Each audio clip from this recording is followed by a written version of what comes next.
السلام علیکم تمام دوستوں کو خوش آمدید۔ دادو جان کی کہانیاں سننا تو سبھی کو پسند ہے نا؟ اگر آپ کو بھی دادو جان کی کہانیاں پسند ہیں تو میرے چینل کو سبسکرائب کریں اور بیل کے بٹن کو آن کر دیں۔ شکریہ۔ بہت زمانے پہلے کا قصہ ہے۔ کسی ملک میں ایک بادشاہ تھا۔ جاہو ثروت میں اس کا کوئی ثانی نہیں تھا، لیکن تھا ذرا جھکی۔ ایک رات اس نے خواب دیکھا کہ ایک باغ ہے جس میں مور کے پروں کی شکل کے پھول کھل رہے ہیں۔ صبح اٹھ کر بادشاہ نے دربار لگایا، سارے نجومیوں اور خواب کی تعبیر بتانے والوں کو بلا کر اپنا خواب بیان کیا اور تعبیر پوچھی۔ سب سوچ میں پڑ گئے، پھر عرض کیا، جہاں پناہ اس خواب کی تو کوئی تعبیر نہیں ہے اور ہر خواب کی تعبیر ہوتی بھی نہیں ہے، لیکن بادشاہ پر تو جھک سوار تھی۔ یا تو خواب کی تعبیر بتاؤ یا پھول مجھے آنکھوں سے دکھاؤ، ورنہ آج دربار برخاست نہیں ہوگا۔ صبح سے شام ہو گئی اور سب حیران پریشان بھوکے پیاسے بیٹھے تھے۔ کسی میں ہمت نہیں تھی کہ منہ سے کوئی بات بھی نکالے۔ بادشاہ نے ایک تھال میں پان کا بیڑا منگوا کر رکھ دیا کہ جو باہمت یہ کام کر سکتا ہے بیڑا اٹھا لے، لیکن کون اپنی جان کا دشمن تھا کہ ناممکن کام کا بیڑا اٹھاتا۔ بادشاہ کی ایک ہی بیٹی تھی، نہایت ہی حسین و جمیل، عقل مند اور بہادر اور باہمت تھی۔ اس نے دربار کا یہ رنگ دیکھا تو آ کر بیڑا اٹھا کر کھا لیا۔ بادشاہ دھک سے رہ گیا۔ بیٹی، یہ تم نے کیا کیا؟ شہزادی بولی، ابا جان، آپ نے اتنے لوگوں کو بھوکا پیاسا مارنے کا انتظام کر رکھا ہے، اس سے تو اچھا ہے کہ ایک اکیلی میری ہی جان چلی جائے۔ یا آپ کو ایسا پھول لا کر دکھاؤں گی یا کبھی اپنا منہ نہیں دکھاؤں گی۔ دربار برخاست ہو گیا۔ اتنے لوگوں کے سامنے یہ واقعہ ہوا تھا کہ بادشاہ ہاتھ مل کر رہ گیا۔ رعایا کے سامنے عزت کا سوال تھا۔ ماں نے سنا تو کلیجہ پکڑ لیا۔ اکلوتی بیٹی بادشاہ کی ضد کی بھینٹ چڑھنے جا رہی تھی۔ شہزادی کی شادی ملک یمن کے بادشاہ سے ہو چکی تھی اور سال بھر بعد شادی طے پائی تھی۔ محل میں تیاریاں شروع ہو چکی تھیں کہ یہ مصیبت آ پڑی۔ تیر کمان سے نکل چکا تھا۔ شہزادی نے ماں باپ کو یقین دلایا کہ یا تو میں سال بھر کے اندر واپس آ جاؤں گی یا اگر مر گئی تو یمن کے بادشاہ سے معذرت کر لیجیے گا۔ غرض شہزادی نے مردانہ بھیس بنایا، تھیلا بھر کے اشرفیاں لی، تلوار لی اور کچھ کھانے پینے کا سامان لے کر اللہ کے بھروسے اپنے گھوڑے پر سوار نکل کھڑی ہوئی۔ جنگل جنگل، صحرا صحرا، بستی بستی سفر کرتی رہی۔ جس شہر یا جس بستی میں جاتی سرائے میں ٹھہرتی اور سرائے کے مالک سے پوچھتی کہ یہاں کوئی دیکھنے کے لائق جگہ ہے تو بتائیں، لیکن سب لا علمی کا اظہار کرتے۔ 2 ماہ کی مسافت کے بعد ایک شہر میں پہنچی جو بہت ہی خوبصورت اور سرسبز و شاداب تھا۔ جس سرائے میں ٹھہری وہاں کے مالک سے وہی سوال پوچھا۔ بوڑھا بولا، بیٹے، یوں تو یہ پورے شہر بہت ہی خوبصورت ہے، لیکن یہاں کے بادشاہ کا ایک ذاتی باغ ہے جہاں سنا ہے مور کے پروں جیسے پھول کھلتے ہیں، لیکن وہاں پرندہ پر نہیں مار سکتا، کڑہا پہرا رہتا ہے۔ بادشاہ صرف اپنے خاص دوستوں کو ہی وہاں لے جاتے ہیں۔ شہزادی کو اپنی منزل تو مل گئی، لیکن سوال یہ تھا کہ اس باغ تک کیسے پہنچا جائے۔ شہزادی نے بوڑھے سے کہا، بابا، میں غریب آدمی ہوں، روزگار کی تلاش میں مارا مارا پھر رہا ہوں، مجھے اپنے یہاں کام دے دو، مجھے کھانا پکانا بہت اچھا آتا ہے۔ بوڑھے نے کہا، بیٹا، میں خود غریب آدمی ہوں، تجھے کیا دوں گا؟ البتہ اگر کسی طرح تو بادشاہ تک پہنچ جائے تو تیری تقدیر بن سکتی ہے۔ یہاں کا بادشاہ بڑا عادل اور رعایا پرور ہے۔ ہر ماہ کی 9 چندی جمعرات کو شہر میں بادشاہ سلامت کی سواری نکلتی ہے، مظلوموں کی فریاد اور ضرورت مندوں کی ضرورت سنتا ہے اور مرادیں دیتا ہے۔ اگر تو کسی طرح بادشاہ کو متوجہ کر لے تو تیرا کام بن سکتا ہے۔ شہزادی نے دل میں حساب لگایا تو 9 چندی ابھی 15 دن باقی تھے۔ اس نے بوڑھے سے پوچھا، بابا، اس ملک کا نام کیا ہے؟ بوڑھے نے جواب دیا، بیٹا اس ملک کا نام یمن ہے۔ موجودہ بادشاہ پچھلے سال ہی اپنے والد کی موت کے بعد گدی پر بیٹھا ہے۔ شہزادی یمن کا نام سن کر پریشان ہو گئی، یعنی وہ اپنی ہی ہونے والی سسرال میں ہے اور اسے اپنے ہی منگیتر کو چھلنا ہے۔ لیکن دھن کی پکی تھی، ذرا نہیں گھبرائی۔ 15 دن تک اس نے بوڑھے کی سرائے میں ایسے ایسے مزیدار کھانے پکائے کہ اس کی سرائے کی شہرت دور دور ہو گئی اور بوڑھے کی آمدنی دگنی چگنی ہو گئی۔ بوڑھا دعائیں دیتے نہیں تھکتا تھا۔ وہ بادشاہ کی بیٹی تھی، ہر فن میں طاق تھی۔ نو چندی کو شہزادی نے بڑی محبت اور لگن سے نان سلطانی پکائی، ایسی دل فریب اور ذائقے دار کہ دیکھنے والے کی نظر ہی نہ ہٹتی تھی۔ خود صاف ستھرا لباس پہن کر، خوان پوش لے کر راستے میں کھڑی ہو گئی جدھر سے بادشاہ کی سواری آنے والی تھی۔ سواری آئی تو اس نے نہایت ادب سے سلام کر کے تحفہ پیش کیا۔ بادشاہ کی نظر تو اس کے حسین چہرے اور مہذب انداز کی ایسی اسیر ہوئی۔ بادشاہ نے تحفہ قبول کر کے تاکید کی کہ یہ ہمارے دسترخوان پر پیش کی جائے اور اجنبی لڑکے کو انعام دینا چاہا، لیکن اس نے بڑے مؤدبانہ انداز میں عرض کی، جہاں پناہ مجھے انعام نہیں، نوکری چاہیے۔ میں پردیسی ہوں اور تلاش معاش میں در بدر پھر رہا ہوں۔ بادشاہ نے اگلے دن دربار میں بلایا اور باورچی خانے کا داروغہ مقرر کر دیا، لیکن بادشاہ تو اس کے ایسے گرویدہ ہوئے کہ ہر وقت ساتھ رکھنے لگے۔ شطرنج ہو یا گھوڑ سواری ہو یا تلوار بازی، اس کے جتنے جوہر کھلتے بادشاہ اتنے ہی اس کے قائل ہو جاتے۔ لیکن نہ جانے کیوں ایک خلیش سی تھی کہ یہ لڑکا جو دکھتا ہے وہ ہے نہیں۔ ایک دن بادشاہ نے اپنی ماں سے کہا کہ امی جان، میں نے جو یہ لڑکا ملازم رکھا ہے، اسے دیکھ کر ایسا لگتا ہے کہ ہاتھ زنانہ، پاؤں زنانہ، بھیس مردانہ ہے۔ ماں نے کہا، یہ کون سی مشکل بات ہے؟ بہت سی ایسی آزمائشیں ہیں جو حقیقت کا پتہ دے دیں گی۔ ایسا کرو کہ ایک بازار لگواؤ، ایک طرف ہتھیاروں کی دکانیں ہوں اور دوسری طرف زیورات کی، پھر اسے اپنے ساتھ لے جاؤ۔ اگر لڑکی ہے تو بے اختیار زیورات کی طرف دیکھے گی اور اگر لڑکا ہے تو ہتھیاروں پر نظر جائے گی۔ چنانچہ بادشاہ نے ایسا ہی بازار لگوایا اور نوجوان کو لے کر سیر کے لیے نکلے۔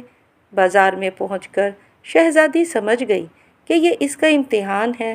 اس نے زیورات کی طرف رخ تک نہ کیا، برابر ہتھیار دیکھتی رہی اور ان کی تعریف کرتی رہی۔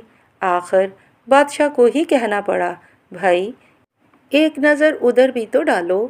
اس پر وہ پٹاخ سے بولی، کیا حضور، آپ بھی عورتوں کی طرح زیور دکھا رہے ہیں؟ ادھر دیکھیے، یہ مردوں کے زیور ہیں۔ بادشاہ اپنا سا منہ لے کر رہ گئے۔ محل میں پہنچے تو ماں نے پوچھا، کیا ہوا؟ بادشاہ نے سارا حال بیان کر دیا۔ اماں بولی، وہ لڑکا ہی ہوگا۔ بعض لڑکے داڑھی مونچھ نکلنے سے پہلے لڑکی جیسے لگتے ہیں، لیکن بادشاہ کو تو وہی ضد۔ نہیں امی، ہاتھ زنانہ، پاؤں زنانہ، بھیس مردانہ۔ اماں نے کہا، اچھا ایک آزمائش اور ہے، کھانے میں بے حد مرچیں ڈلواؤ۔ اگر لڑکی ہے تو ہائے ہائے کرنے لگے گی اور لڑکا ہے تو چاہے آنکھوں سے پانی بہے لیکن ہائے ہائے نہیں کرے گا۔ اگلے دن بادشاہ نے باورچی کو بلا کر حکم دیا کہ آج کھانے میں بے تحاشا مرچ ہونی چاہیے۔ شہزادی تو تھی ہی باورچی خانے میں۔ داروغہ سے اسے پتہ چلا تو سمجھ گئی کہ میرا پھر امتحان ہے۔ ٹہلتی ہوئی محل کے باہر نکلی اور کھانے سے آدھا گھنٹہ پہلے ڈاکٹر سے اپنے منہ میں سن کرنے والی دوا لگوا آئی۔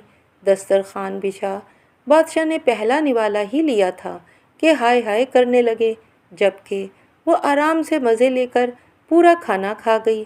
نہ منہ سے ہائے نکلی نہ آنکھ سے آنسو۔ الٹا بادشاہ سے بولی، حضور کیا آپ عورتوں کی طرح ہائے ہائے کر رہے ہیں؟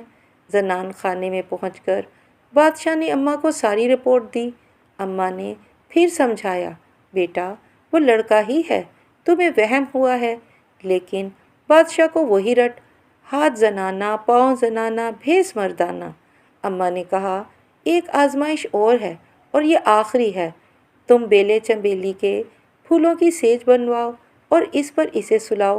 اگر لڑکی ہے تو پھول بالکل مرجھا جائیں گے اور اگر لڑکا ہے تو ان میں کچھ تازگی باقی رہے گی۔ بادشاہ نے مالی کو پھولوں کی سیج سجانے کا حکم دیا اور شہزادی سے کہا کہ آج رات ہم لوگ باغ میں سوئیں گے۔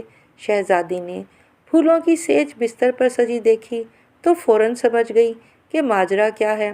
اس نے مالی کو ایک اشرفی دی کہ بالکل ایسی ہی ایک سیج میرے لیے بھی بنا کر لاؤ اور باغ میں بستروں کے قریب جھاڑی میں چھپا دینا۔ مالی نے ایسا ہی کیا۔